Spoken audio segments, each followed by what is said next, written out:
الله ورسوله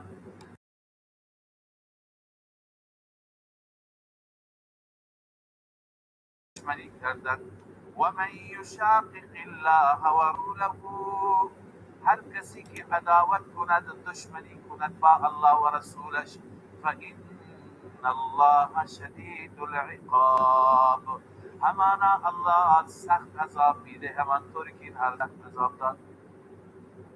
اما اصل جریان و جزئیات جریان انشاءالله در آیات بعدی می آید که خدای تعالی چگونه اونها را شکست داد. اما در وسط بعضی از قوانین هستند، دستورات جهاد هستند که الله بیان می‌فرماید.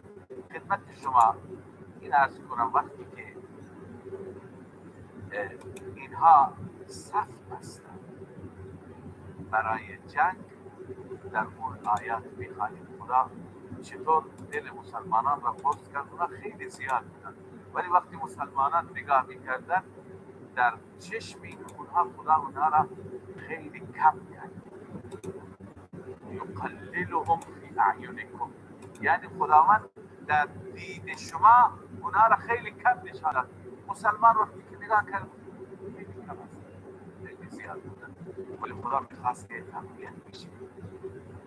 و بعض مشرکین وقتی که به مسلمانان نگاه کردند، مشرکین هم مسلمانان را کم دیدند. چیزی نیست با یک حمله این از بین میره. پس چون خدا میخواست که هیچ گروهی فرار نکنه، اتفاق بیفته، درگیری بشه. بعد مسلمان وقتی که حمله شروع شد، صف اول حمله کرد، صف دوم حمله کرد، زدن و اینها تمام از کنم که آدم های جنگجو بودند. از اون طرف هم سرداران اونها بودند. در رأس سرداران، چون سردار برای خودش آر میدست، الان سردار میدست، اون زمان میدست و خودشون آر میدانستن. لذا همه این سردارانی که بعد از دیگری کشته شدند، 70 نفر که غالب اینها بزرگان شد، همون ابو جهل میگفت من